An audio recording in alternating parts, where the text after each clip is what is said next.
ನಮಸ್ಕಾರ ಫ್ರೆಂಡ್ಸ್, ಆತ್ಮ ಬಂಧುಗಳೆಲ್ಲರಿಗೂ ಆತ್ಮ ಸ್ವಾಗತ.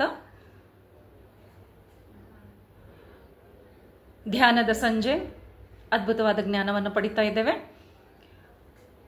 ಇವತ್ತಿನ ವಿಷಯ ಪತ್ರಿಸರ್ ಕಾನ್ಸೆಪ್ಟ್ಸ್ ಅಲ್ಲಿ ರಾತ್ರಿ ಮತ್ತು ಹಗಲಿನ ಮಹತ್ವವೇನು ಅಂತ. ನಿಮ್ಮೆಲ್ಲರಿಗೂ ನೆನಪಿರಬೇಕು ಪತ್ರಿಸರ್ ಹೇಗೆ ಹೇಳ್ತಾ ಇದ್ರು ಅಂತ. ಆದರೆ ಇವತ್ತು ಕಾನ್ಸೆಪ್ಟ್ ಅಂತ ತಿಳ್ಕೊಂಡ್ಬಿಟ್ರೆ ನಮಗೇನಾಗುತ್ತೆ, ವಿಷಯಗಳು ಮನವರಿಕೆ ಆಗ್ತಾ ಹೋಗುತ್ತೆ. ಹೀಗಾಗಿ ನಾವು ರಿವೈಸ್ ಮಾಡ್ತಾ ಇರಬೇಕು. ಏನು ಇದು ರಾತ್ರಿ ಮತ್ತು ಹಗಲಿನ ಮಹತ್ವ ಏನು ನಮ್ಮ ಜೀವನದಲ್ಲಿ ಅಂತ ಪತ್ರಿಸರ್ ತುಂಬ ಸಿಂಪಲ್ ಆಗಿ ಹೇಳೋರು. ಹಗಲು ನಿನ್ನ ಸಂಸಾರದ ಧರ್ಮವನ್ನು ನಿಭಾಯಿಸ್ಲಿಕ್ಕೆ ಇರೋದು, ರಾತ್ರಿ ನಿನ್ನದು. ರಾತ್ರಿಯನ್ನು ನೀನು ಹೇಗೆ ಬಳಸ್ಕೊಳ್ತೀಯ ಅದು ನಿನಗೆ ಬಿಟ್ಟಿದ್ದು. ಹಾಗಿದ್ರೆ ರಾತ್ರಿ ಆಗಿದ ತಕ್ಷಣ ನಿದ್ದೆ ಹೋಗ್ಬಿಟ್ಟು ನನ್ನ ರಾತ್ರಿಯನ್ನು ಹಾಳು ಮಾಡಬೇಕಾ? ರಾತ್ರಿ ಎಲ್ಲ ನೀನು ಏನು ಮಾಡ್ಬೇಕು ಅನ್ಕೊಂಡಿದ್ದೋ ಅದನ್ನು ಮಾಡು ಅಂತ. ಏನು ಮಾಡಬೇಕು? ಧ್ಯಾನ ಮಾಡಬೇಕು. ರಾತ್ರಿ ಧ್ಯಾನ ಮಾಡಬೇಕು, ಪುಸ್ತಕ ಓದಬೇಕು, ಚಿಂತನೆ ಮಾಡಬೇಕು. ಹಗಲಿ ಧರ್ಮ ಮಾಡ್ತಾ ಇರುವಾಗ ದುಡಿಬೇಕು, ಧನ ಸಂಪಾದನೆ ಮಾಡಬೇಕು, ಪರಿವಾರದ ಜೊತೆಲಿ ಇರಬೇಕು, ಅವರನ್ನು ಸಂತೋಷ ಪಡಿಸ್ಬೇಕು. ಆದರೆ ರಾತ್ರಿ ನಿನ್ನ ಆತ್ಮಕ್ಕೆ ಸಂತೋಷ ಪಡಿಸ್ಬೇಕು. ನಿನ್ನ ಆತ್ಮಕ್ಕೆ ಸಂತೋಷ ಎಲ್ಲಿದೆ? ಧ್ಯಾನದಲ್ಲಿದೆ. ರಾತ್ರಿ ಎಲ್ಲ ಧ್ಯಾನ ಮಾಡು. ಒಳ್ಳೆ ಪುಸ್ತಕಗಳನ್ನು ಓದುವ ಸಮಯ ಎಷ್ಟು ಸಮಯ ಇದೆ. ಹಗಲೊತ್ತು ಪುಸ್ತಕ ಓದ್ಲಿಕ್ಕೆ ಕೂತ್ಕೊಂಡ್ಬಿಟ್ರೆ ಏನೋ ಒಂದು ಡಿಸ್ಟರ್ಬೆನ್ಸ್. ನೀನೀಗ 1 ಗಂಟೆ 2 ಗಂಟೆ 3 ಗಂಟೆ 4 ಗಂಟೆ ಸತತವಾಗಿ ಒಂದು ಪುಸ್ತಕ ಮುಗ್ದೇ ಹೋಗುತ್ತೆ ಓದ್ಲಿಕ್ಕೆ ಕೂತ್ರೆ, ಚಿಕ್ಕ ಚಿಕ್ಕ ಪುಸ್ತಕ ಆರಿಸ್ಕೊಂಡ್ರೆ. ಹಾಗೆ ರಾತ್ರಿ ಸಮಯದಲ್ಲಿ ಆ ಏಕಾಂತತೆ, ಆ ವಾತಾವರಣ, ಸ್ತಬ್ಧತೆ ಏನು ಮಾಡಿದೆ, ಆ ಸ್ತಬ್ಧತೆ ಏನು ಮಾಡುತ್ತೆ ಅಂದರೆ ನಮಗೆ ಕೋಆಪರೇಟ್ ಮಾಡಿ ನಾವು ಮಾಡ್ಬೇಕು ಅಂದ್ಕೊಂಡಿದ್ದನ್ನು ತುಂಬ ಸಲೀಸಾಗಿ, ತುಂಬ ಅದ್ಭುತವಾಗಿ ಮಾಡಲು ಅನುಕೂಲ ಮಾಡುತ್ತೆ. ಅಂದರೆ ಪುಸ್ತಕ ಓದುವುದಾಗಲಿ, ಧ್ಯಾನ ಮಾಡುವುದಾಗಲಿ. ಪತ್ರಿಸರ್ ಹೇಳ್ತಾರೆ, ಹಗಲೊತ್ತು ಮುನಿಯಾಗಿರು, ರಾತ್ರಿ ಯೋಗಿಯಾಗು ಅಂತ. ಮುನಿಯಾಗಿರುವುದಂದ್ರೆ ಏನು? ಮುನಿ ಏನು ಮಾಡ್ತಾನೆ? ಮುನಿ ಮೌನವಾಗಿರ್ತಾನೆ, ಸಂಸಾರಿಗಳ ಮಧ್ಯದಲ್ಲಿರ್ತಾನೆ, ಆದರೆ ಮೌನವಾಗಿರ್ತಾನೆ. ಅದಕ್ಕೆ ಹಗಲೊತ್ತಲ್ಲಿ ಮಾತು ಕೇಳಿಸ್ಕೊ, ಎಲ್ಲರ ಮಾತು ಕೇಳಿಸ್ಕೊ. ಯಾಕೆಂದರೆ ನಾವು ಕಾಡಲ್ಲಿ ಇರ್ತಾ ಇಲ್ಲ, ನಾವು ಊರಲ್ಲಿದ್ದೀವಿ. ಮಾತಾಡುವವರು ಸುತ್ತಮುತ್ತ ಇರ್ತಾರೆ. ಪರಿವಾರದವರು, ಹೆಂಡತಿ ಮಕ್ಕಳು ಮಾತು ಕೇಳಿಸ್ಕೊಳ್ದೇ ಇದ್ರೆ ನೀನಿದ್ದು ಏನು ಉಪಯೋಗ ಅಂತ ಕೇಳ್ತಾಳೆ ಹೆಂಡತಿ. ನನ್ನ ಮಾತು ಕೇಳಿಸ್ಕೊಳ್ಳಿಲ್ಲ ಅಂದರೆ ಏನು, ನೀವು ಇದ್ರೆ ಏನು ಬಿಟ್ಟರೆ ಏನು ಅಂತ. ಅದಕ್ಕೆ ಇಲ್ಲ, ಎಲ್ಲರ ಮಾತು ಕೇಳಿಸ್ಕೊ, ಮಾತಾಡಬೇಡ, ಮೌನವಾಗಿರು. ಅವರೆಲ್ಲರಿಗೂ ನೀನು ಅವೈಲಬಲ್ ಆಗಿರು. ಆದರೆ ರಾತ್ರಿ ನೀನು ಯೋಗಿಯಾಗು. ಯೋಗಿ ಆಗಬೇಕು ಅಂದರೆ ಏನು ಮಾಡಬೇಕು? ಧ್ಯಾನ ಮಾತ್ರ ಮಾಡಬೇಕು, ಇನ್ನೇನೂ ಇಲ್ಲ, ಬರೀ ಧ್ಯಾನ. ನೀನು ಹಗಲೊತ್ತು ಎಲ್ಲರ ಜೊತೆ ಸೇರಿ ನೀನು ಸಹ ಮಾತಾಡಿಕೊಂಡೇ ಇದ್ದರೆ, ನೀನು ರಾತ್ರಿ ಧ್ಯಾನಕ್ಕೆ ಕೂತ್ಕೊಂಡಾಗ ಪ್ರಶಾಂತವಾಗಿ ಧ್ಯಾನ ಮಾಡಲಿಕ್ಕಾಗಲ್ಲ. ಬೆಳಗ್ಗೆಯಿಂದ ಮಾತಾಡಿದ ಮಾತೆಲ್ಲ ನಿನ್ನ ತಲೆಯಲ್ಲಿ ಸುತ್ತಾ ಇರುತ್ತೆ, ನಿನ್ನ ಸ್ಮರಣೆಗೆ ಬರ್ತಾ ಇರುತ್ತೆ. ಆಗಲೇ ನಾವೇನು ಹೇಳ್ತೀವಿ? ನನಗೆ ಧ್ಯಾನ ಮಾಡೋಕ್ಕಾಗ್ತಾ ಇಲ್ಲ. ಯಾಕೆಂದರೆ ನೀನು ಮಾತು ಮಾತು ಮಾತು ಮಾತಾಡ್ತಾ ಇದ್ದಾಗ ನಿನ್ನ ಫಸ್ಟ್ ಫ್ರಂಟಲ್ ಕಾನ್ಷಿಯಸ್ನಲ್ಲಿ ಆ ಮಾತು ಇನ್ನೂ ಉಳಿದಿರುತ್ತೆ, ಸಬ್ಕಾನ್ಷಿಯಸ್ಗೆ ಇನ್ನೂ ಹೋಗಿಲ್ಲ, ರೆಕಾರ್ಡ್ ಆಗಿದ್ದು ಇನ್ನೂ ಇಲ್ಲೇ ಇದೆ. ಒಂದು ವೇಳೆ ನಿನಗೆ ಮಾತಾಡುವ ಅಭ್ಯಾಸ ಇಟ್ಕೊಂಡು ಹಗಲೊತ್ತಲ್ಲಿ ಮಾತು ಬಿದ್ದೆ ಅಂದರೆ ಏನೋ ಒಂದು ತೊಂದರೆ, ಏನೋ ಒಂದು ವೈಮನಸ್ಸು, ಯಾರ ಜೊತೆಲ್ಲೋ ಜಗಳ. ನೀನು ಹಗಲೆಲ್ಲ ಈ ಥರ ಎಲ್ಲ ಕಡೆಗೆ ಮನಸ್ಸು ನೋಯಿಸ್ಕೊಂಡು ಜಗಳ ಮಾಡ್ಕೊಂಡಿದ್ರೆ ರಾತ್ರಿ ಧ್ಯಾನ ಮಾಡಬೇಕು ಅಂದ್ಕೊಂಡ್ರೆ ಹೇಗೆ ಧ್ಯಾನ ಮಾಡ್ತೀಯಾ ಅಂತ ಕೇಳ್ತಾರೆ. ಹೇಗೆ ಮಾಡ್ಲಿಕ್ಕೆ ಸಾಧ್ಯ? ನೀನು ಹಗಲೆಲ್ಲ ಜಗಳ ಮಾಡಿ ರಾತ್ರಿ ಕೂತ್ಕೊಂಡು ಧ್ಯಾನ ಮಾಡೋಕ್ಕೆ ಅಷ್ಟು ಮನಸ್ಸು ನಿಗ್ರಹ ಇಲ್ಲ ನಿನಗೆ. ನಿನ್ನ ರಾತ್ರಿಯ ಧ್ಯಾನ ಸರಿಯಾಗಿ ಆಗಬೇಕು ಅಂದರೆ ನೀನು ಹಗಲಲ್ಲಿ ಯಾರ ತಂಟೆಗೂ ಹೋಗಬೇಡ, ಮಾತಾಡಲಿಕ್ಕೆ ಹೋಗಬೇಡ, ಕೇಳಿಸ್ಕೊ ಅಷ್ಟೇ. ಅಲ್ಲಿ ಒಂದು ಪಾತ್ರ ವಹಿಸು, ನಿನ್ನ ಒಂದು ಪಾತ್ರ ವಹಿಸು. ಸಂಸಾರಿಗಳಾದ್ದರಿಂದ ನಮ್ಮ ಧರ್ಮವನ್ನು ನಾವು ಮಾಡಲೇಬೇಕು. ಸಂಸಾರಿಗಳಿಗೆ 2 ಧರ್ಮ ಇರುತ್ತೆ, ಒಂದು ಸ್ವಧರ್ಮ, ಒಂದು ಪರಧರ್ಮ. ಹಗಲೊತ್ತು ಪರಧರ್ಮವನ್ನು ಮಾಡು, ಅಂದರೆ ಬೇರೆಯವರಿಗಾಗಿ ಏನೆಲ್ಲ ಧರ್ಮವನ್ನು ಸೂಚಿಸಿದೆಯೋ ಅದೆಲ್ಲವನ್ನು ಮಾಡು. ಜನ ಸೇವೆ ಮಾಡು, ಪರಿವಾರವನ್ನು ನೀಗಿಸು, ಸ್ನೇಹಿತರ ಜೊತೆಲಿ ಸೇರ್ಕೋ. ಎಲ್ಲರೂ ಸಿನಿಮಾ ನೋಡ್ತಾ ಇದ್ದಾರೆ, ನೀನು ಹೋಗಿ ಸಿನಿಮಾ ನೋಡು. ಎಲ್ಲರೂ ಮಜವಾಗಿ ಆನಂದವಾಗಿ ನಕ್ಕು ನಲಿತಾ ಇದ್ದಾರೆ, ನೀನು ಅವ್ರ ಜೊತೆಲಿ ಸೇರಿಕೊಂಡು ನಕ್ಕೊಂಡು ನಲ್ಕೊಂಡು ಅವ್ರ ಜೊತೆಲಿ ಒಂದಾಗಿ. ನಾವು ಮುಖವಾಡ ಹಾಕ್ಕೊಂಡು ತಿರುಗ್ತಾ ಇರ್ತೀವಿ, ನಾನು ಧ್ಯಾನಿ, ನಾನು ಓವರ್ ಆ್ಯಕ್ಟಿಂಗ್ ಮಾಡಲ್ಲ, ನಾನು ಸೀರಿಯಸ್ ಆಗಿರ್ತೀನಿ, ನಾನು ತುಂಬ ಭಕ್ತಿ ಮಾರ್ಗದಲ್ಲಿದ್ದೀನಿ, ನಾನು ಇದೆಲ್ಲ ಸಿನಿಮಾ ಎಲ್ಲ ನೋಡಲ್ಲ, ನಾನು ಎಂಜಾಯ್ ಮಾಡಲ್ಲ, ನಾನು ಜೋರಾಗಿ ನಗಲ್ಲ. ಅದೆಲ್ಲ ಮಾಡಬಾರ್ದು. ನಿನ್ನ ಧರ್ಮ ಆ ಸಮಯದಲ್ಲಿ ಏನು ಮಾಡಬೇಕು ಅದನ್ನು ಮಾಡಲೇಬೇಕು. ಯಾವ ವಯಸ್ಸಲ್ಲಿ ಏನು ಮಾಡಬೇಕು ಅದನ್ನು ಮಾಡಲೇಬೇಕು. ಸೊ ಪತ್ನಿ, ಹೆಣ್ಮಕ್ಕಳಾದರೆ ಪತ್ನಿ ಧರ್ಮ ನಿಭಾಯಿಸಿ, ಗಂಡಸರಾದರೆ ಪತಿ ಧರ್ಮ ನಿಭಾಯಿಸಿ. ಹಾಗೆ ತಂದೆಯ ಧರ್ಮವನ್ನು ನಿಭಾಯಿಸಿ, ತಂದೆಯಾಗಿದ್ದಲ್ಲಿ. ಯಾರ್ದೋ ಮಗನಾಗಿರ್ತೀರಾ, ಮಗನ ಧರ್ಮ ನಿಭಾಯಿಸಿ. ಸ್ನೇಹಿತನ ಜೊತೆಗಿದ್ದರೆ ಸ್ನೇಹಿತನ ಧರ್ಮ ನಿಭಾಯಿಸಬೇಕು. ಸ್ನೇಹಿತ ಯಾವಾಗ ಸಂತೋಷ ಪಡ್ತಾನೆ, ಅವನ ಜೊತೆಲಿ ಜಾಲಿಯಾಗಿದ್ದಾಗಲೇ ಅವನಿಗೆ ಖುಷಿ. ಇಲ್ಲಾಂದ್ರೆ ಯಾಕೆ ಬೇಕು ಸ್ನೇಹಿತ? ಬಾರೋ ಮಜಾ ಮಾಡೋಣ, ಬಾರೋ ಒಂದು ರೌಂಡ್ ಹೊಡ್ಕೊಂಡು ಬಾರೋ ಅಂತಂದರೆ ಹೋಗಬೇಕು ಫ್ರೆಂಡ್ ಜೊತೆಲಿ. ನಿನ್ನ ಸ್ನೇಹ ಧರ್ಮವನ್ನು ನಿಭಾಯಿಸಬೇಕು. ಆದರೆ ಅದು ಅಷ್ಟೇ, ಅಲ್ಲಿವರೆಗೆ. ರಾತ್ರಿ ಪ್ರತಿ ನಿಮಿಷ ನಿಮ್ಮದೇ. ಮಾಡಬೇಕಾದದ್ದು ಒಂದೇ ಒಂದು, 1 hour sleep is important, just that much is enough ಅಂತಾರೆ. 1 ಗಂಟೆ ನಿದ್ದೆ ಸಾಕು. ರಾತ್ರಿ 7 ಗಂಟೆ ಅಪ್ಪ. ಡಾಕ್ಟರ್ಗಳು, ಈ ಯೂಟ್ಯೂಬ್ ಡಾಕ್ಟರ್ಗಳು, ವಾಟ್ಸಪ್ ಡಾಕ್ಟರ್ಗಳು, ಆ್ಯಕ್ಚುಲಿ ಈ ಮೆಡಿಸಿನ್ ಮಾಫಿಯಾ ಏನಿದೆ, ಅವರು ನಮ್ಮನ್ನು ಇನ್ನೂ ರೋಗಿಗಳನ್ನಾಗಿ ಮಾಡಲಿಕ್ಕೆ ಏನೆಲ್ಲ ಸಾಧ್ಯವೋ ಅದೇ ಬೆಸ್ಟ್ ಅಂತ ಹೇಳ್ಕೊಂಡು ನಮಗೆ ಪ್ರೋತ್ಸಾಹ ತುಂಬ್ತಾರೆ. ನೈಟ್ 9 ಗಂಟೆಗಂದ್ರೆ ನಿದ್ದೆ ಹೋಗ್ಬಿಡ್ಬೇಕು ರೀ, ತುಂಬ ಒಳ್ಳೆಯ ಅಭ್ಯಾಸ. ಯೋಗಶಾಸ್ತ್ರದಲ್ಲಿ ಹೇಳಿದ್ದಾರೆ, early to bed early to rise ಅಂತ. ಬೇಗ ಮಲಗಿದ್ರೆ ಬೇಗ ಎಚ್ಚರ ಆಗತ್ತೆ. ಆದರೆ ಈ ಸೀಕ್ರೆಟ್ ಯಾರೂ ಹೇಳಿಲ್ಲ, ರಾತ್ರಿ ನಿದ್ದೆ ಮಾಡೋದೇ ಬೇಕಿಲ್ಲ ನಮಗೆ ಅಂತ. ನನಗೆ ಈ ಅಭ್ಯಾಸ ಇತ್ತು. ಮನೇಲಿ ಜಗಳ ಆಗೋದು, ಆರೋಗ್ಯ ಕೆಡಿಸ್ಕೊಳ್ತೀಯಾ, ಮಲಗು ಮಲಗು ಮಲಗು ಮಲಗು. ಇವಾಗ ನಾನು ಪ್ರೌಡ್ಲಿ ಹೇಳ್ತೀನಿ, ನಾನು ಮಲಗೋದೇ ಇಲ್ಲ ಅಂತ. ಇವಾಗ ಪತ್ರಿ ಸರ್ಟಿಫಿಕೇಟ್ ಕೊಟ್ಬಿಟ್ಟಿದ್ದಾರೆ, ಯೋಗಿಗಳಿಗೆ ನಿದ್ರೆ ಬೇಕಿಲ್ಲ ಅಂತ. ನನಗೆ ಅವಾಗ ಗೊತ್ತಾಯ್ತು, ನನ್ನ ಜನ್ಮನೇ ಯೋಗಿ, ನನ್ನ ಜನ್ಮತ ನಿದ್ದೆ ಮಾಡಲ್ಲ. ಸೂಪರಾಗಿ ನಾನು ನೈಟೆಲ್ಲ ನಿಜವಾಗ್ಲೂ ಪುಸ್ತಕ ಓದೋ ಅಭ್ಯಾಸ. ಇಲ್ಲಾಂದರೆ ಟಿ ವಿ ನೋಡೋ ಟೈಮ್ನಲ್ಲಿ ಟಿ ವಿನೂ ನೋಡಿದೆ, ಬಟ್ ಆವಾಗಲೂ ನನಗೆ ಟಾಕ್ ಶೋಸು ಮತ್ತು ಒಳ್ಳೆ ಸೈಂಟಿಫಿಕ್ ಫಿಕ್ಷನ್ ಇಂಗ್ಲೀಷ್ ಮೂವೀಸ್ ಜಾಸ್ತಿ ನೋಡ್ತಾ ಇದ್ದಿದ್ದು. ಅದು 45 ಮಿನಿಟ್ಸ್ಗೆ ಒಂದೊಂದು ಮೂವಿ ಇರುತ್ತೆ. ಒಂದು ಮೂವಿ ಮುಗಿದ ತಕ್ಷಣ ಇನ್ನೊಂದು ಮುಗಿದ ತಕ್ಷಣ ಮತ್ತೊಂದು, ಹಿಂಗೆ 4-5 ಮೂವಿ ಒಂದು ರಾತ್ರಿಯಲ್ಲಿ ನೋಡ್ಬಿಡ್ತಾ ಇದ್ದೆ. ಆದರೆ ಅವತ್ತು ಪಡೆದಿರುವ ಜ್ಞಾನ ನನಗೆ ಇವತ್ತು ತುಂಬ ತುಂಬ ಸಹಾಯಕ ಆಗ್ತಾ ಇದೆ.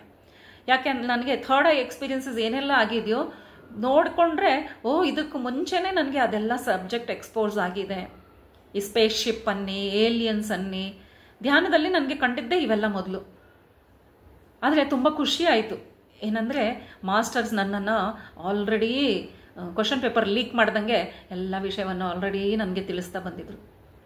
ಟಾಕ್ ಶೋಸ್ನು ನಾನು ಹಾಗೆ ಕೇಳ್ತಾ ಇದ್ದೆ. ಇವಾಗೆಲ್ಲ ಏನು ಪಾಡ್ಕಾಸ್ಟ್ ಅಂತ ತುಂಬ ಜನರ ಮಧ್ಯೆ ಫೇಮಸ್ ಆಗಿದ್ದೆ ಅಲ್ವಾ, ನಾನು ಅದನ್ನು ಮೊದಲಿಂದ ನೋಡ್ತಾ ಇದ್ದೆ, ಬಟ್ ಫಾರಿನ್ ಕಂಟ್ರೀಸ್ನಲ್ಲಿ ನಡೀತಾ ಇರೋದನ್ನು ನೋಡ್ತಾ ಇದ್ದೆ. ಈಗಲೂ ನೀವು ಬೇಕಂದರೆ ಗೂಗಲ್ ಮಾಡಿ ನೋಡಿ, ಓಪ್ರಾ ಶೋ ಅಂತ ಇರುತ್ತೆ. ಎಂಥ ಒಂದು ಪ್ಲ್ಯಾಟ್ಫಾರ್ಮ್ ಅಂದರೆ, ಸಜ್ಜನ ಸಾಂಗತ್ಯ ಅಂದರೆ ಏನು ಅನ್ನೋದು ಅಲ್ಲಿ ನಾನು ಕಂಡಿದ್ದು. ಎಲ್ಲ ವಿಷಯವಾಗಿ ಅವಳು ಮಾತಾಡ್ತಾ ಇದ್ಲು, ಆಫ್ರಿಕನ್ ಹೆಣ್ಮಗಳು. ಸೊ ಆ ರೀತಿಯಾಗಿ ನಾನು ಹಾಗೆ ಮಾತಾಡೋದು ಕಲಿಬೇಕು, 4 ಜನರಲ್ಲಿ ನಾನು ಹೀಗೆ ಯಾವ ಸಬ್ಜೆಕ್ಟ್ ಆದರೂ ನಾನು ಫ್ಲೂಯೆಂಟಾಗಿ ಮಾತಾಡೋವಾಗಬೇಕು ಅಂದ್ಕೊಂಡಿದ್ದಕ್ಕೆ ಇವತ್ತು ನಾನು ಅಂದ್ಕೊಂಡಿದ್ದು ಮ್ಯಾನಿಫೆಸ್ಟ್ ಆಗಿದ್ದು ನನ್ನ ಕಣ್ಣಿಗೆ ಕಾಣಿಸ್ತಾ ಇದೆ. ಸೊ ರಾತ್ರಿಯನ್ನು ಹೇಗೆ ಬಳಸ್ಕೋಬೇಕು ಅಂತಂದರೆ, ಪುಸ್ತಕಗಳನ್ನು ಓದಬೇಕು. ನನ್ನಲ್ಲಿರುವ 90% ಜ್ಞಾನ ನಾನು ಓದಿರುವ ಪುಸ್ತಕದಿಂದನೇ. ಯಾವಾಗ ನೀವು ಪುಸ್ತಕವನ್ನು ಪ್ರೀತಿಸ್ತೀರೋ, ಪುಸ್ತಕ ಈಸ್ ಆಲ್ಸೋ ಅ ಮಾಸ್ಟರ್. ಆ ಮಾಸ್ಟರ್ ನಿಮ್ಮ ಕೈ ಹಿಡಿದು ಯಾವ ಬುಕ್ಸನ್ನು ಓದಬೇಕು ಅನ್ನೋದನ್ನು ನಿಮಗೆ ಕೈ ಹಿಡಿದು ಕರ್ಕೊಂಡು ಹೋಗ್ತಾರೆ. ಸೊ ನಾನು ಒಂದು ಮ್ಯಾಗ್ಝಿನೇ ಓದಿರಲಿ, ಒಂದು ಟಿ ವಿನೇ ನೋಡಿರಲಿ, ಒಂದು ಡಾಕ್ಯುಮೆಂಟ್ರಿ ನೋಡಲಿ, ಒಂದು ಪಾಡ್ಕಾಸ್ಟೇ ನೋಡಿರಲಿ, ಒಂದು ಟಾಕ್ ಶೋನೇ ನೋಡಿರಲಿ, ಎಲ್ಲವೂ ಸ್ಪಿರಿಚುವಲ್ಲೇ ಆಗಿತ್ತು. ನನ್ನ ಇವತ್ತಿನ ಗ್ರೋತಿಗೆ ಸಂಬಂಧಪಟ್ಟಿದ್ದೇ ಆಗಿತ್ತು. ಸೊ ಯಾವಾಗ ಸಾಧ್ಯ ಆಗುತ್ತೆ? ನಾವು ಯೋಗಿಗಳಾಗಿದ್ದಾಗಲೇ ಸಾಧ್ಯ ಅಂತ ನಮಗೆ ಗೊತ್ತಾಗತ್ತೆ. ಪತ್ರಿ ಸರ್ ಹೇಳ್ತಾರೆ, ಆದಷ್ಟು ಮಾಸ್ಟರ್ಸ್ ಬುಕ್ಸನ್ನು ಓದಿ. ಯಾಕೆ ತುಂಬ ಬುಕ್ಸ್ ಓದಬೇಕು ಅಂತಂದರೆ ಪ್ರತಿ ಕೋಣದಿಂದ ವಿಷಯಗಳನ್ನು ನಾವು ತಿಳ್ಕೊಳ್ಬೇಕು. ಮೊಂಡಿಯಾಗಿ ಒಂದೇ ಆ್ಯಂಗಲಲ್ಲಿ ಇದೇ ಧರ್ಮ ಇದೇ ಸತ್ಯ ಅಂತ ಒಂದನ್ನೇ ಹಿಡ್ಕೊಂಡು ನಾವು ಕೂತ್ಕೊಂಡ್ಬಿಟ್ರೆ ಇನ್ನೊಬ್ಬರು ಇನ್ನೊಂದು ಆ್ಯಂಗಲಲ್ಲಿ ನೋಡ್ತಾ ಇರ್ತಾರಲ್ಲ, ಅವರು ಅಲ್ಲಿಂದ ಅವರು ಮೊಂಡಿಗೆ ಹಿಡ್ಕೊಳ್ತಾರೆ. ಹಠ ಹಿಡ್ಕೊಂಡು ಇದೇ ಸರಿ, ನನಗೆ ಇಲ್ಲಿಂದ ಹೀಗೆ ಕಾಣ್ತಾ ಇದೆ ಅಂತ. ಅದು ಯಾವುದೋ ವಾಟ್ಸಪ್ಗಳಲ್ಲಿ ಈ ಮಧ್ಯೆ ಚಿತ್ರ ಬಂತು, ನೆಲದ ಮೇಲೆ 6 ಅಂತ ಬರೆದಿರ್ತಾರೆ. ಈ ಕಡೆ ನಿಂತು ನೋಡುವವನಿಗೆ ಅದು 6 ಕಾಣಿಸ್ತಾ ಇದೆ, ಆ ಕಡೆ ನಿಂತವನಿಗೆ ಅದು 9 ಕಾಣಿಸ್ತಾ ಇದೆ. ಇವನಿದು 6 ಅಂತ ಹಠ ಹಿಡಿದು ಕೂತಿದ್ದಾನೆ, ಅವನು ಅಲ್ಲಿಂದ 9 ಅಂತ ನಾನು ಕಾಣ್ತಾ ಇರೋದೇ ಸತ್ಯ ಅಂತ ಅವನು ಹಠ ಹಿಡಿದಿದ್ದಾನೆ. ಸೊ ಯಾರು ಸತ್ಯ? ಇಬ್ರು ಸತ್ಯನೇ. ಹಾಗೆ ಆಗಬಾರ್ದು. ಅದರ ಸುತ್ತ ತಿರುಗಿ ತಿರುಗಿ ನೋಡಬೇಕು. ಒಂದೊಂದು ಆ್ಯಂಗಲಲ್ಲಿ ಒಂದೊಂದು ಥರ ಕಾಣಿಸ್ತೆ. ಮೊದಲು ನಾನು ಒಂದು ಕಾಯಿನ್ಗೆ 2 ಸೈಡ್ಸ್ ಇರುತ್ತೆ, ಎಲ್ಲ ವಿಷಯಗಳಿಗೂ 2 ಸೈಡ್ ಇರುತ್ತೆ ಅಂತ ತಿಳ್ಕೊಂಡಿದ್ದೆ. ಇವತ್ತು ನನಗೆ ಗೊತ್ತಾಗ್ತಾ ಇದೆ, ಒಂದು ವಿಷಯವನ್ನು ನಾವು 100 ಕೋಣಗಳಿಂದ 360 ಡಿಗ್ರೀಸ್ ಅಂತ ಏನು ಹೇಳ್ತಾ ಇದ್ದಾರೋ ಆ ಒಂದು ಡಿಗ್ರಿಯಲ್ಲಿ ನೋಡ್ತಾ ಹೋದರೆ ಒಂದೊಂದು ಥರ ಕಾಣ್ತಾ ಹೋಗುತ್ತೆ. ಸೊ ಒಂದು ವಿಷಯವನ್ನು 160 ವಿಧದಲ್ಲಿ ನೋಡಬಹುದು. ಅದು ಹೇಗೆ ಸಾಧ್ಯ? ಅಂತಹ ಜ್ಞಾನ ಬರಬೇಕಂದ್ರೆ ಏನು ಮಾಡಬೇಕು? ಧ್ಯಾನ ಮಾಡಬೇಕು.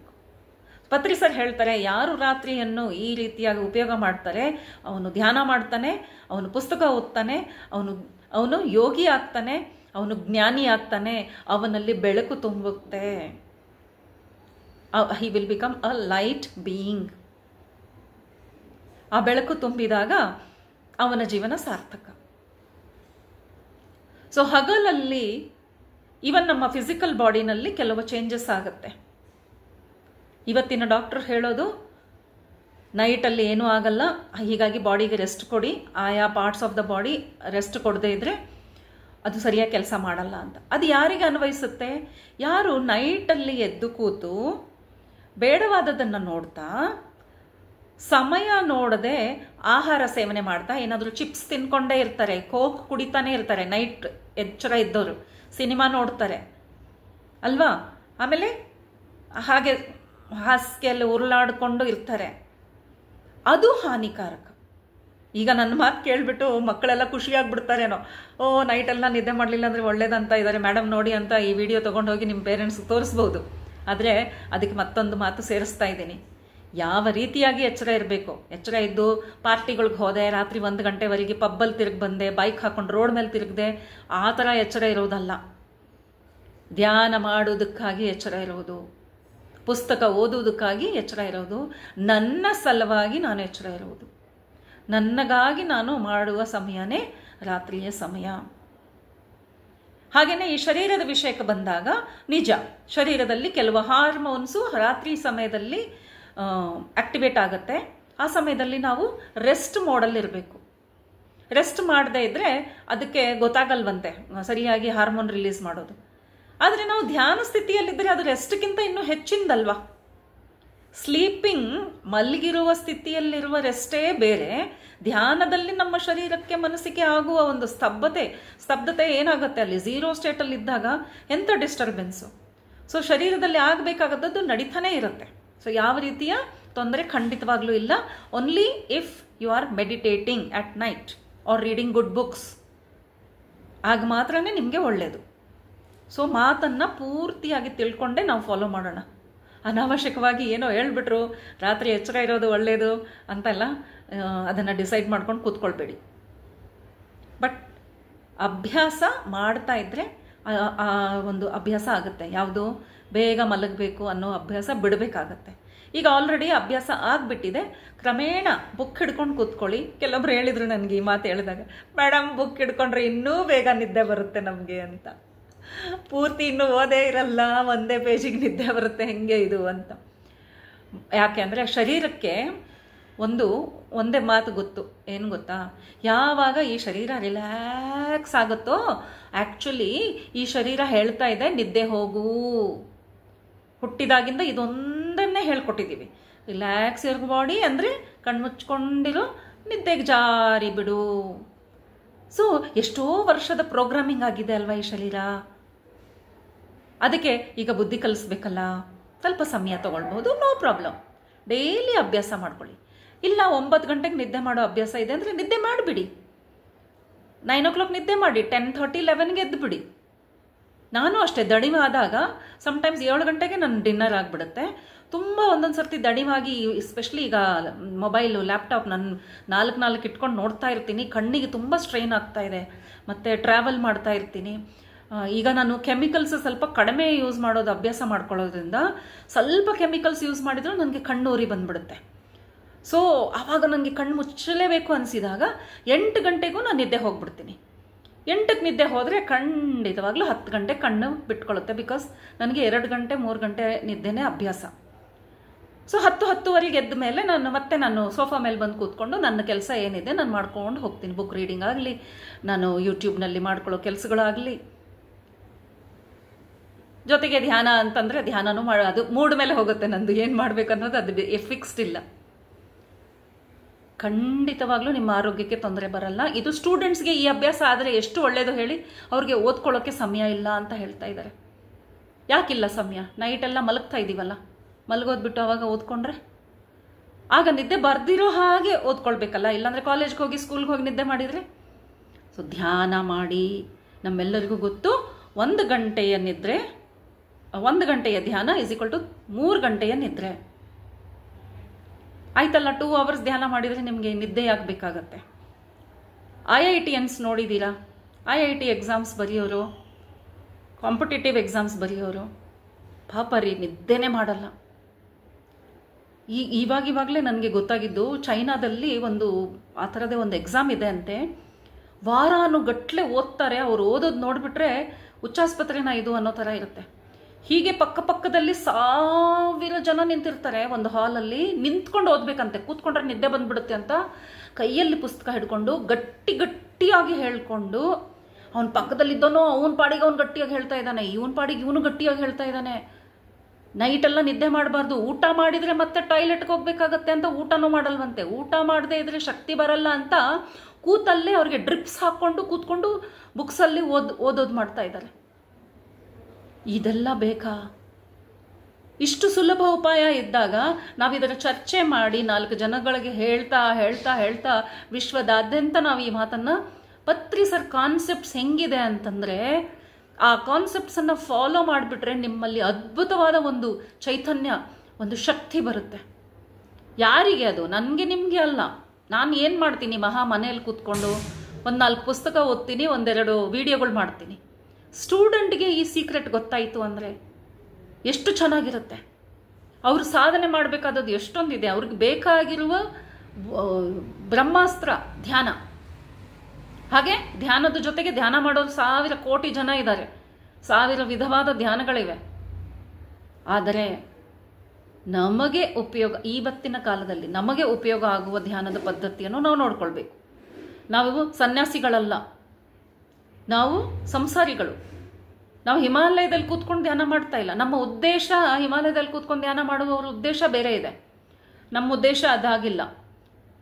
ನನ್ನಲ್ಲಿ ಒಂದು ಚೈತನ್ಯ ಬಂದರೆ ನಾನು ಏನು ಮಾಡಬೇಕು ಅಂತ ನಿರ್ಣಯ ತಗೊಳ್ಳುವ ಶಕ್ತಿ ಬರಬೇಕು. ನನ್ನಲ್ಲಿ ಆ ಚುರುಕುತನ ಬರಬೇಕು. ನಾನು ದುಡಿಮೆಗಾಗಿ, ನನಗಾಗಿ ದುಡಿಬೇಕು, ದೇಶಕ್ಕಾಗಿ ದುಡಿಬೇಕು. ಅದಕ್ಕೆ ಬೇಕಾಗಿದೆ ನಮಗೆ ಧ್ಯಾನದ ಶಕ್ತಿ. ಸೊ ಮಾಸ್ಟರ್ಸ್, ಈ ಕಾನ್ಸೆಪ್ಟನ್ನು ಎಷ್ಟು ಸಾಧ್ಯವೋ ಚರ್ಚೆ ಮಾಡ್ತಾ ಇರೋಣ. ಯಾರ್ಯಾರಿಗೋ ಕಿವಿಗೆ ಬೀಳುತ್ತಲ್ಲ ಅವರು ಅದನ್ನು ಫಾಲೋ ಮಾಡೇ ಮಾಡ್ತಾರೆ. ಯಾರು ಮನೆಯಲ್ಲಿ ಮಾಡ್ತಾರೆ ಅವ್ರ ಮಕ್ಕಳು ಅವರನ್ನು ನೋಡಿ ಅವರು ಅದನ್ನು ಕಲ್ತ್ಕೊಳ್ತಾರೆ. ಅದರಿಂದ ಲಾಭ ಪಡೆದ ಮೇಲೆ ಅವರು ಮತ್ತೊಂದು ಮಕ್ಕಳಿಗೆ ಹೇಳ್ತಾರೆ. ನಾನು ಸ್ಟೂಡೆಂಟ್ಸ್ ಜೊತೆಲಿ ಮಾತಾಡುವಾಗ ಈ ಟಾಪಿಕ್ ತುಂಬಾ ಫಸ್ಟ್ ಪ್ರಯಾರಿಟಿಗೆ ಹೇಳ್ಕೊಡ್ತೇನೆ. Engineering students, MBBS students, law students, competitive exams ಬರೆಯೋ ಸ್ಟೂಡೆಂಟ್ಸ್ಗೆ ಈ ಒಂದು ಅಭ್ಯಾಸ ತುಂಬ ಸಹಾಯ ಆಗಿದೆ. ಧ್ಯಾನದಿಂದ ಸ್ಟೂಡೆಂಟ್ಸ್ಗೆ ತುಂಬ ಲಾಭ. ಒಂದು ಲಾಭವನ್ನು ಇವಾಗ ಹೇಳಲಿಕ್ಕೆ ಇಷ್ಟಪಡ್ತೇನೆ. ಏನಾಯಿತು ಗೊತ್ತಾ, ಒಬ್ರು ಇದ್ದಾರೆ, ನಮ್ಮ ಮಾಸ್ಟರ್ ಮಗಳೇ ಅವಳು. ನಾನು ನ್ಯೂ ಆಗಿ ಜಾಯಿನ್ ಆದಾಗ, ಅಂದರೆ ಧ್ಯಾನಕ್ಕೆ ಬಂದಾಗ, ನಾನು ಯೂಟ್ಯೂಬ್ ಆವಾಗಲೇ ಸ್ಟಾರ್ಟ್ ಮಾಡಿಕೊಂಡು ಝೂಮ್ ಮೀಟಿಂಗ್ ಎಲ್ಲ ಮಾಡ್ತಾಯಿದ್ದೆ. ಆವಾಗ ಅವರು ಸಹ ಬರೋರು. ಆಗ ಅವ್ರ ಮಗಳಿಗೆ ಧ್ಯಾನ ಮಾಡು ಅಂತಂದರೆ, ಜಸ್ಟ್ ಅವಳು ಫಸ್ಟ್ ಇಯರ್ ಇಂಜಿನಿಯರಿಂಗ್ ಸೇರ್ಕೊಂಡಿದ್ಲು. ಧ್ಯಾನ ಮಾಡು ಅಂದರೆ ಗೊತ್ತಲ್ವ ಮಕ್ಕಳಿಗೆ, ಅಪ್ಪ ನೀನು ಮಾಡ್ತಾ ಇದೆಯಲ್ವ, ನೀನು ಗ್ಯಾರಿಯವನು, ನಮಗೆಲ್ಲ ಫೋರ್ಸ್ ಮಾಡಬೇಡ ಅಂತ ಹೇಳೋರು. ಅವರು ಫೋರ್ಸ್ ಮಾಡೋದನ್ನು ಬಿಟ್ಬಿಟ್ರು. ಫೋರ್ಸ್ ಮಾಡಿದರೆ ಮಕ್ಕಳು ಧ್ಯಾನ ಮಾಡೋದೇ ಇಲ್ಲ. ಆದರೆ ಧ್ಯಾನದ ಲಾಭಗಳು ಹೇಳೋರು, ನೋಡಮ್ಮ ನಿಮ್ಗೆ ಓದ್ಕೊಳ್ಳೋವಾಗ ಮಕ್ಕಳಿಗೆ ತುಂಬ ಉಪಯೋಗ ಇದು, ಮತ್ತು ನೀನು ಮಾಡಿದರೆ ಒಳ್ಳೇದಾಗತ್ತೆ ಅಂತ ಮಾಡಲಿಲ್ಲ. 1ನೇ ವರ್ಷ ಹಿಂಗೆ ಓಡಾಡಿಕೊಂಡು ಆಟ ಆಡಿಕೊಂಡು ಇಂಜಿನಿಯರಿಂಗ್ ಮಾಡಿದ್ಲು. ಒಳ್ಳೆ ಸ್ಟೂಡೆಂಟ್ ಅಂತೆ, PUCನಲ್ಲೆಲ್ಲ ಒಳ್ಳೆ ಮಾರ್ಕ್ ಬಂದಿದ್ದಕ್ಕೆ ಅವಳು ಇಂಜಿನಿಯರಿಂಗ್ ಹೋಗಿರ್ತಾಳೆ ಅಲ್ವಾ. ಆದರೆ 1ನೇ ವರ್ಷ ಕಾಲೇಜಿಗೆ ಹೋಗಿದ್ದೀವಿ ಅಂತ ಮಕ್ಕಳು ಏನು ಮಾಡಿಬಿಡ್ತಾರೆ, ತುಂಬ ಲೈಟಾಗಿ ತೊಗೊತಾರೆ. ಏನು ಸುತ್ತೋದು, ಏನು ಓಡಾಡೋದು, ಫ್ರೆಂಡ್ ಸರ್ಕಲ್ ಅಂತೆ, ಮಜಾ ಅಂತೆ, ಕಾಲೇಜ್ ಅಂತೆ. ಫಸ್ಟ್ ಇಯರ್ ಫೇಲ್ ಆಗಿಬಿಟ್ಲು. ಆವಾಗ ಬಂತು ನೋಡಿ ಭಯ, ಇದೇನಪ್ಪ ನಾನು ಫೇಲ್ ಆಗಿಬಿಟ್ಟೆ ಅಂತ. ಆವಾಗ ಅವ್ರ ಅಪ್ಪಾಜಿ ಹತ್ರ ಬಂದ್ಬಿಟ್ಟು, ಅಪ್ಪಾಜಿ ನೀವು ಧ್ಯಾನ ಮಾಡಿದರೆ ಒಳ್ಳೆ ಮಾರ್ಕ್ಸ್ ಬರುತ್ತೆ ಅಂತ ಹೇಳಿದ್ರಲ್ಲ, ನನಗೆ ಧ್ಯಾನ ಹೇಳ್ಕೊಡಿ ಅಂತ. ಮಾಸ್ಟರ್ಸ್ ಆ ಒಂದು ದಿನ ಅವ್ರು ಏನು ಧ್ಯಾನ ಹೇಳ್ಕೊಟ್ರೋ, ಸಿಂಪಲ್ಲಾಗಿ ಕಣ್ಣು ಮುಚ್ಕೊಳ್ಳೋದು, ಹೀಗೆ ಮಾಡೋದು, ಆನಾಪಾನಸತಿ ಧ್ಯಾನ, ಕಣ್ಣು ಮುಚ್ಕೊಂಡು ಮಾಡು ಅಂತ. ಅವಳಿಗೆ ಧ್ಯಾನದಲ್ಲಿ ಒಬ್ಬ ತಾತ ಬಂದು ಮಾತಾಡ್ಲಿಕ್ಕೆ ಶುರು ಮಾಡಿದರು. ಹೇಗೆ ಓದ್ಕೊಳ್ಬೇಕು, ಯಾವ ಪ್ರಶ್ನೆಯನ್ನು ಓದ್ಕೊಳ್ಬೇಕು, ಇವತ್ತು ಏನು ಓದ್ಕೊಳ್ಬೇಕು, ಅವಳು ಬುಕ್ ಟರ್ನ್ ಮಾಡಿದರೆ ಇದು ಬೇಡ, ಇದು ಪರೀಕ್ಷೆಗೆ ಬರಲ್ಲ, ಮುಂದಿಂದು ಪೇಜ್ ತಿರುಗಿಸು ಅಂತ, ಇದನ್ನು ಓದ್ಕೋ, ಇದು ನಾಳೆ ಎಕ್ಸಾಮಿಗೆ ಬರುತ್ತೆ. ಈ ಥರದ್ದು ಒಳಮಾತು ಅವಳಿಗೆ ಕೇಳಿಸ್ಲಿಕ್ಕೆ ಶುರುವಾಯಿತು. ಅಂದರೆ ಅವಳಿಗೆ ಧ್ಯಾನದಲ್ಲಿ ಕಾಣುವ ತಾತ ಅವಳಿಗೆ ಗೈಡೆನ್ಸ್ ಮಾಡ್ತಾಯಿದ್ರು. ಹೇಳೋಳು, ಅಪ್ಪಾಜಿ ನನಗೆ ಧ್ಯಾನದಲ್ಲಿ ಯಾರೋ ತಾತ ಕಾಣಿಸ್ತಾ ಇದ್ದಾರೆ, ಅವ್ರು ಈ ಥರ ಬಂದು ಹೇಳ್ತಾರೆ ಅಂದರೆ ಆಯಿತು ಅವಳು ಹೇಳ್ದಂಗೆ ಮಾಡು ಅಂತಂದರು. ಹೀಗೆ ದಿನಗಳ ಉರುಳಿ ಹೋಯಿತು. ಇದು ಬಂತು, ಬುದ್ಧ ಪೂರ್ಣಿಮೆ ಬಂತು. ಇಲ್ಲ ಮಧ್ಯದಲ್ಲಿ ಯಾವುದೋ ಒಂದು ಪ್ರೋಗ್ರಾಮ್ಗೆ ಮಗಳನ್ನು ಕರ್ಕೊಂಡು ಅವರು ಪಿರಮಿಡ್ ವ್ಯಾಲಿಗೆ ಹೋಗ್ತಾ ಇದ್ದಾರೆ ಕಾರಲ್ಲಿ ಹೋಗುವಾಗ ಬುದ್ಧ ಪೂರ್ಣಿಮೆನೇ ಇರಬೇಕು. ಯಾಕಂದರೆ ಆವಾಗಲೇ ಮೇನ್ ರೋಡಿಂದ ಒಳಗಿನವರೆಗೆ ಸರ್ದು ಕಟ್ಔಟ್ ಹಾಕಿರ್ತಾರೆ, ಫೋಟೋಗಳು ದೊಡ್ಡ. ಅದನ್ನು ನೋಡಿಬಿಟ್ಟು ಅವಳು ಹೇಳ್ತಾಳೆ, ಅರೇ ಅಪ್ಪಾಜಿ ನನ್ನ ಧ್ಯಾನದಲ್ಲಿ ಬರೋ ತಾತ ಇವರೇ ಅಂತ. ಅಲ್ಲಿವರೆಗೆ ಪತ್ರಿ ಸರಿ ಯಾರು ಅಂತ ಸಹ ಅವರು ಪರಿಚಯಿಸಲಿಲ್ಲ. ಇವರೇ ತಾತ, ನನಗೆ ಧ್ಯಾನದಲ್ಲಿ ಬಂದು ಹೇಳೋದು, ನನ್ನ ಜೊತೆಲಿ ಮಾತಾಡೋದು ಇವರೇ ತಾತ ಅಂತ. ಆವಾಗ ಅವ್ರು ಹೇಳಿದ್ರಂತೆ, ಇವರೇ ಇಲ್ಲಿ ಪಿರಮಿಡ್ ಫೌಂಡರ್ ಅವರು, ಅವ್ರ ಹೆಸರು ಪತ್ರಿಜಿ ಅಂತ. ನಾವೆಲ್ಲರೂ ಪತ್ರಿಜಿ ಅಂತ ಕರಿತೀವಿ, ಗುರು ಅಂತ ಕರಿಯಲ್ಲ, ಹಂಗೆ ಪರಿಚಯಿಸಿದ್ರು. ಆಗ ಅವಳು ಹೇಳಿದ್ಲು, ಅಯ್ಯೋ ನಾನೇನು ಪತ್ರಿಜಿ ಅಂತ ಕರಿಯಲ್ಲ, ನನಗೆ ಅವ್ರ ತಾತಾನೇ, ನಾನು ತಾತ ಅಂತಾನೆ ಕರಿತೀನಿ ಅವ್ರನ್ನ ಅಂತ. ಸರಿ ಆಯಿತು, ನಿನ್ನ ಇಷ್ಟ, ನಿನ್ಗೆ ಹೇಗೆ ಬೇಕೋ ಹಾಗೆ ಕರಿ ಅಂತ. ಮಾಸ್ಟರ್ಸ್ ಇವತ್ತಿಗೆ ಇದು 4ನೇ ವರ್ಷ. ಮಧ್ಯದಲ್ಲಿ ಅವರು 1-2 ಸರ್ತಿ ಕ್ಲಾಸ್ ಅಟೆಂಡ್ ಆದಾಗ ನಾನು ಈ ಮಾತನ್ನ ಎಲ್ಲಿ ಕಾಲೇಜ್ ಸ್ಕೂಲ್ಗೆ ಹೋದರೂ ಈ ಎಕ್ಸಾಂಪಲ್ ಕೊಡ್ತಾ ಇರ್ತೀನಿ.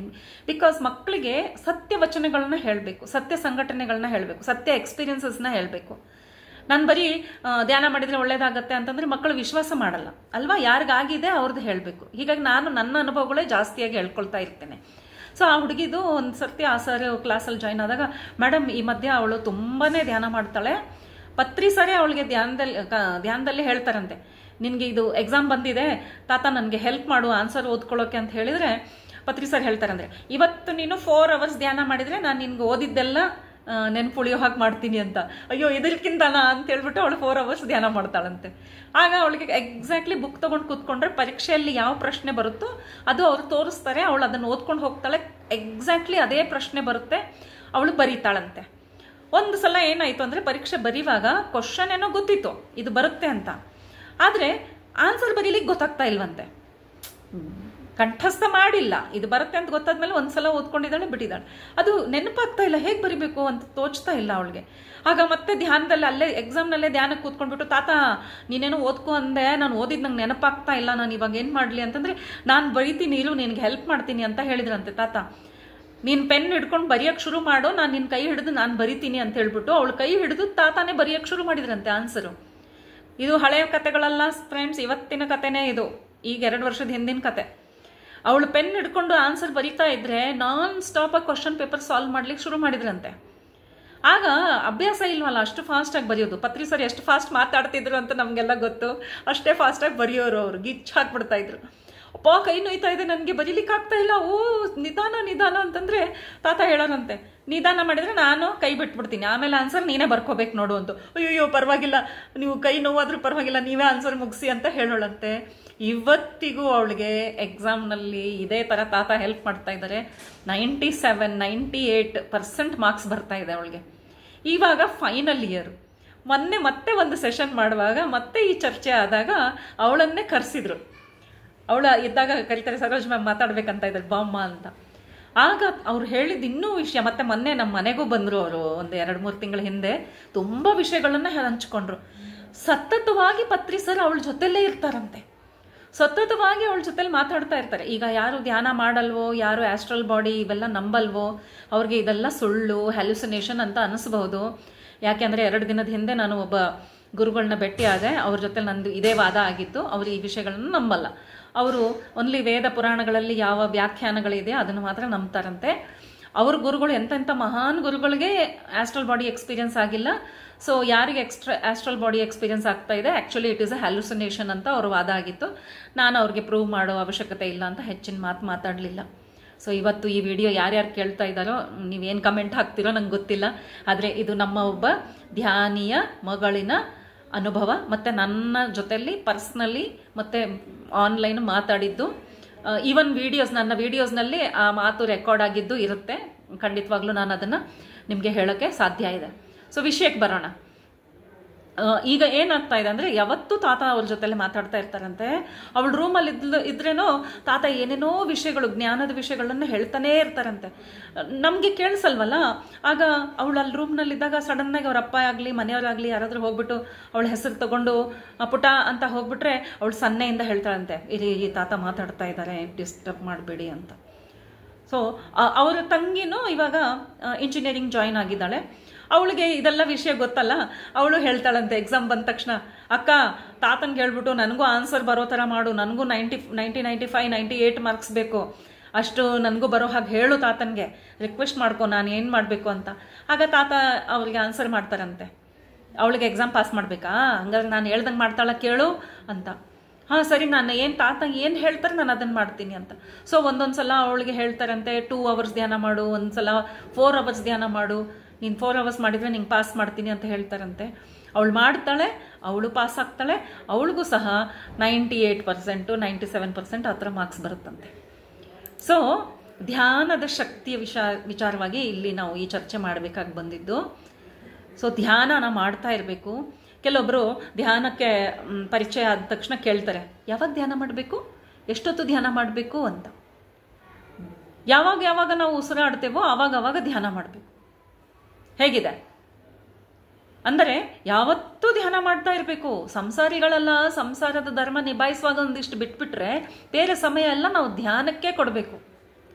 ಸತತವಾಗಿ ಧ್ಯಾನ ಸ್ಥಿತಿಯಲ್ಲಿ ಇರುವವರೆಗೂ, ಎಲ್ಲಿವರೆಗೆ ನಾವು ಅದನ್ನು ತಲುಪಲ್ವೋ ಅಲ್ಲಿವರೆಗೆ ನಾವು ಪ್ರಾಕ್ಟೀಸ್ ಮಾಡ್ತಾನೆ ಇರಬೇಕು. ಯಾಕೆಂದರೆ ನಾವು ಬೇರೆ ಅದನ್ನ ಎಲ್ಲ ಅಬ್ಸರ್ವ್ ಮಾಡ್ತಾ ಇದ್ದೀವಿ. ಸ್ಪಂಜ್ ಥರ ನಾವು ತುಂಬ ಅಬ್ಸರ್ವ್ ಆಗ್ತಾ ಇರುತ್ತೆ. ಯಾರ್ದೋ ಮಾತಾಡ್ತಾ ಇದ್ದೀವಿ, ಯಾರ್ದೋ ಗಾಸಿಪ್ ಕೇಳಿಸ್ಕೊಳ್ತಾ ಇದ್ದೀವಿ, ಬೇಡ ಅಂದ್ರೂ ಅವ್ರ ಮಾತುಗಳು ನಮ್ಮ ಕಿವಿಗೆ ಬೀಳ್ತಾ ಇರುತ್ತೆ. ಆಹಾರ ಸೇವನೆಯಲ್ಲಿ ಆಗುತ್ತೆ, ಮಾತಿನಲ್ಲಾಗತ್ತೆ, ವ್ಯವಹಾರದಲ್ಲಾಗತ್ತೆ, ನಮ್ಮ ಇರುವಿಕೆ ಆಗಿರುತ್ತೆ, ನಮ್ಮ ವಸ್ತ್ರಧಾರಣೆ ಎಲ್ಲ ಸೇರಿ ಎಷ್ಟೊಂದು ಶಕ್ತಿಯನ್ನು ಕಳೆದುಕೊಳ್ಳುವ ಅವಕಾಶಗಳಿವೆ. ಸೊ ಹೀಗಾಗಿ ನಾವು ಎಷ್ಟು ಧ್ಯಾನ ಮಾಡಿದ್ರೂ ಕಡಿಮೆ ಬೀಳ್ತಾ ಇದೆ. ಅದೇ ರಾತ್ರಿ ವೇಳೆ ಧ್ಯಾನ ಮಾಡಿದಾಗ, ಮತ್ತು ಸರ್ ಹೇಳಿದಾಗ ಹಗಲೊತ್ತು ಏನು ಮಾಡಬೇಕು ಅದನ್ನು ಮಾಡಿ, ರಾತ್ರಿ ಏನು ಮಾಡಬೇಕು ಅದನ್ನೇ ಮಾಡೋದು. ಹಗಲು ನಮ್ಮ ಸಂಸಾರ ಧರ್ಮವನ್ನು ನಿಭಾಯಿಸ್ತಾ, ರಾತ್ರಿ ಯೋಗಿಯಾಗಿ ನಿದ್ರೆ ಕಡಿಮೆ ಮಾಡ್ತಾ, ಸ್ವಾಧ್ಯಾಯವನ್ನು ಮಾಡ್ತಾ, ಹೆಚ್ಚಿನ ಸಮಯ ಧ್ಯಾನದಲ್ಲಿ ಕಳೀತಾ ಇದ್ದರೇ ಸರಿಯಾಗಿ ಹಗಲು ಮತ್ತು ರಾತ್ರಿಯನ್ನು ಉಪಯೋಗ ಮಾಡ್ದಂಗಾಗತ್ತೆ. ಸೊ ಇದು ಮೈ ಡಿಯರ್ ಮಾಸ್ಟರ್ಸ್ ಇವತ್ತಿನ ವಿಷಯ. ಈ ವಿಷಯದ ಬಗ್ಗೆ ನಿಮ್ಮ ಅಭಿಪ್ರಾಯ ಮತ್ತು ನಿಮ್ಮ ಅನಿಸಿಕೆ ಪ್ಲಸ್ ನಿಮ್ಮ ಅನುಭವ ಏನಾದರೂ ವಿಶೇಷವಾಗಿದ್ದರೆ ಖಂಡಿತವಾಗ್ಲೂ ಕಮೆಂಟ್ ಬಾಕ್ಸಲ್ಲಿ ಹಂಚ್ಕೊಳ್ಳಿ. ಸೊ ಇವತ್ತಿಗೆ ಈ ವಿಷಯವನ್ನು ಇಲ್ಲಿಗೆ ಮುಕ್ತಾಯಗೊಳಿಸೋಣ. ಧನ್ಯವಾದಗಳು. ಶುಭರಾತ್ರಿ.